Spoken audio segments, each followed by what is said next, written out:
कम से कम फाइनेंसेस में जो है वो उसको कोई अच्छा डिग्री प्रोग्राम ऑफर हो जाए बाद जो है वहाँ पे जाके आप फिर साथ साथ डिपॉजिट करवाते हैं। चीज़ की ये रिक्वायरमेंट होती है कि आप ब्लॉक अकाउंट ओपन करवाएं, फिर आपको जो आपकी रिक्वायरमेंट के मुताबिक जो कोर्स ऑफर हो रहे हैं।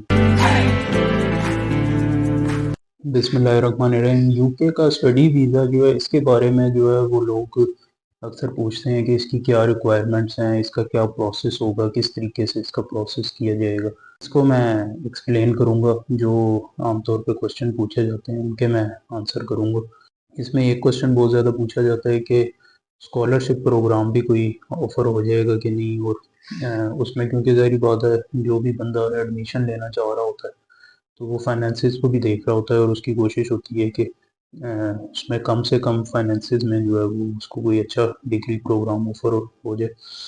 तो इसमें बिल्कुल 3 तरह के प्रोग्राम होते हैं। एक फुली फंडेड स्कॉलरशिप जो होते हैं ये भी अवेलेबल होते हैं प्रोग्राम। इसमें फिर पार्शली फंडेड प्रोग्राम होते हैं। उसमें ये होता है कि आपको जो टोटल फीस होती है उसमें डिस्काउंट कर दिया जाता है। 25%, 50%, 75% तक डिस्काउंट ऑफर हो जाता है।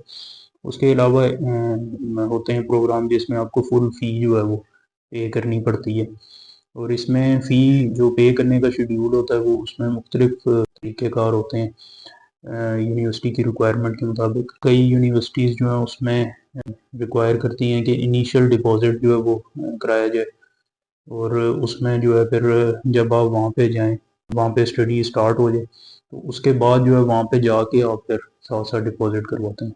कई जो शॉर्ट कोर्सेज़ होते हैं जो 1 ईयर के प्रोग्राम या इस तरह, तो उनमें यूनिवर्सिटीज़ की रिक्वायरमेंट होती है कि आप इनिशियली सारा डिपॉज़िट करवाएँ और वहाँ पे जाके आप फिर स्टडी स्टार्ट करें। तो कई यूनिवर्सिटीज़ होती हैं उनमें रिक्वायर होता है, जैसे शेंजन कंट्रीज़ में काफ़ी यूनिवर्सिटीज़ की ये रिक्वायरमेंट होती है कि आप ब्लॉक अकाउंट ओपन करवाएँ और वहाँ पे जाके जो है आप फिर स्टडी कंटिन्यू करें। तो इसमें डिफरेंट तरह के सिनेरियोज़ होते हैं और हर यूनिवर्सिटी की अपनी रिक्वायरमेंट होती है। तो इसमें बेहतर तरीके से एक्सप्लेन तब किया जा सकता है जब आपकी हम प्रोफाइल स्टडी करें और आपके एजुकेशनल डॉक्यूमेंट्स जो हैं वो देखें। फिर आपको जो आपकी रिक्वायरमेंट के मुताबिक जो कोर्स ऑफ़र हो रहे हैं तो वो आपको बेहतर तरीके से हम एक्सप्लेन कर सकते हैं कि ये आपको जो है इसमें आपको इतने फंड डिपॉजिट करवाने पड़ेंगे, ये प्रोग्राम ऑफ़र हो रहा है वो सारा कुछ। तो इसमें थोड़ा-सा इसका मैं जो प्रोसेस होता है वो एक्सप्लेन कर दूँगा कि किस तरीके से जो है ये एडमिशन वग़ैरह इसमें चलता है।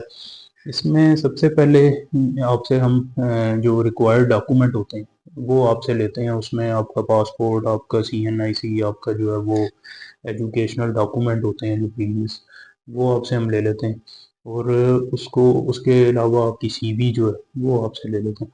तो उनको हम स्टडी करते हैं, देखते हैं कि आपकी क्या रिक्वायरमेंट है, किस डिग्री प्रोग्राम में आप जाना चाह रहे हैं और यूनिवर्सिटीज़ की क्या रिक्वायरमेंट है एडमिशन के लिए। उनको हम आपस में अलाइन करते हैं जहाँ पे आप की पोजीशन बन रही हो। तो वो ऑप्शंस आपको दिखाते हैं कि ये ऑप्शन अवेलेबल है, इसकी इतनी फ़ीस है, इतनी फ़ीस है। फिर आप उनमें से जो ऑप्शन सेलेक्ट करते हैं तो वहाँ पे हम आपका एडमिशन का प्रोसेस शुरू कर देते हैं। तो सबसे पहले यूनिवर्सिटी से हमें जो है वो कंडीशनल ऑफ़र आती है।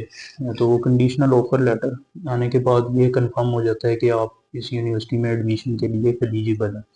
उसके बाद आप से यूनिवर्सिटी साथ-साथ डॉक्यूमेंट रिक्वायर करती है और वो हम सारा प्रोसेस करते रहते हैं। फिर उसमें जो है वो एक चीज़ जो अक्सर बीच में आती है वो ये होता है कि अगर वहाँ पे यूनिवर्सिटी आइल्स रिक्वायर कर रही हो तो फिर वो आपने आइल्स का जो टेस्ट है वो पहले से क्लियर करके रखना होता है और वहाँ पे फिर हम आइल्स का जो रिज़ल्ट होता है वो भी हम सबमिट करवा देते हैं जो यूनिवर्सिटी की रिक्वायरमेंट के मुताबिक होता है। ये सारी चीज़ें हम पहले से एनालिसिस उसका कर लेते हैं कि आप उस यूनिवर्सिटी में एडमिशन के लिए एलिजिबल बन रहे हैं। उसके बाद जो है वो फ़ी डिपॉज़िट की रिक्वेस्ट आ जाती है यूनिवर्सिटी की तरफ से, फिर फ़ी डिपॉज़िट करवा दी जाती है। फिर सबसे एंड पे जो है वो कंफर्म ऑफर लेटर आ जाता है। अब ये कंफर्म ऑफर लेटर जो होता है ये एडमिशन आपका कंफर्म हो जाता है कि आपका इस यूनिवर्सिटी में एडमिशन हो गया। लेकिन इसके बाद जो है कंफर्म ऑफर लेटर आने के बाद जो है वो वीज़े का प्रोसेस स्टार्ट होता है, वो एक सेपरेट वो यहाँ तक जो तमाम प्रोसेस हुआ था ये यूनिवर्सिटी के साथ आपका प्रोसेस हुआ है और उसने आपको यूनिवर्सिटी में एडमिशन दे दी। अब उस एडमिशन जो कंफर्म ऑफर लेटर है उसकी बेस पे आप आगे वीज़ा अप्लाई करते हैं, वो एक डिफरेंट प्रोसेस होता है और उसका वीज़े का प्रोसेस स्टार्ट होता है। तो अक्सर ऐसे भी हो जाता है कि आपका यहाँ पे जो है वो ऑफर लेटर आया है, यूनिवर्सिटी में एडमिशन हो गया, लेकिन किसी वजह से आपका वीज़ा ग्रांट ना हो, तो ये वीज़े की गारंटी नहीं होती कि आपका कंफर्म ऑफर लेटर आ गया और आपका वीज़ा भी कंफर्म हो गया। वीज़े का प्रोसेस जो है वो सेपरेट करना पड़ता है और इसमें जो है तकरीबन 80-85% चांस होता है कि आपका कंफर्म ऑफर लेटर आ गया तो आपको वीज़ा भी मिल जाएगा। उसके बाद जो है वीज़े वगैरह का प्रोसेस होता है, आपको वीज़ा मिल जाता है, उसके बाद जो है आप इजीली ट्रैवल कर सकते हैं। इसमें अब 2-3 चीज़ें जो हैं वो लोग इसमें काफ़ी पूछते हैं।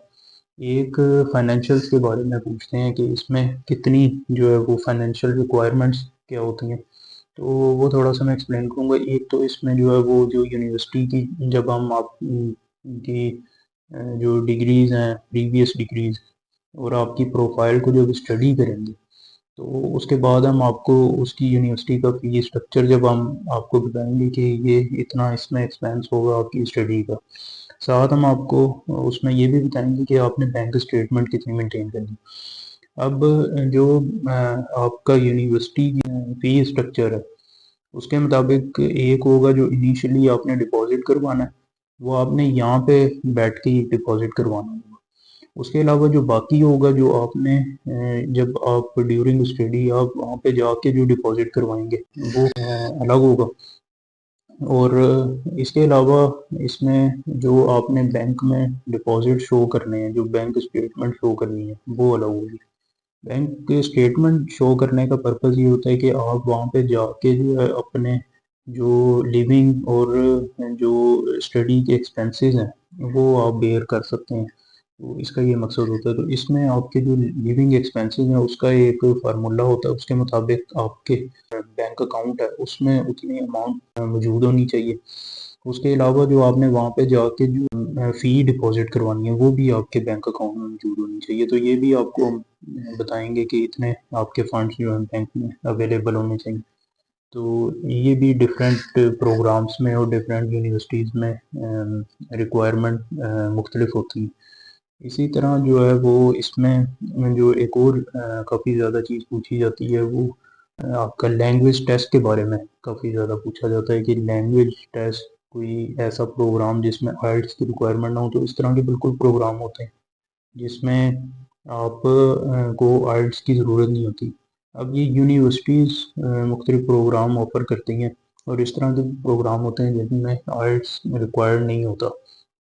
अब इस तरह के जो प्रोग्राम होते हैं उसमें आमतौर पे यूनिवर्सिटी फिर अपना एक टेस्ट लेती है, तो वो टेस्ट आपको क्लियर करना होता है। वो आपको 1 चांस मिलता है और आप अगर वो क्लियर कर लेते हैं तो फिर आपको आइल्स रिक्वायर्ड नहीं होता। लेकिन ये है कि इसमें जब आपका प्रोफाइल देखेंगे, आपके प्रीवियस डॉक्यूमेंट्स देखेंगे, एजुकेशनल डॉक्यूमेंट, और आपको जब यूनिवर्सिटी हम बताएँगे कि इस यूनिवर्सिटी में ये प्रोग्राम जो है ये इसके लिए आप एलिजिबल हैं और इसके लिए आइल्स टेस्ट की ज़रूरत है या बगैर आइल्स टेस्ट के भी हो जाएगा, वो सारी चीज़ें आपका प्रोफाइल देख के फिर आपको एक्सप्लेन करेंगे।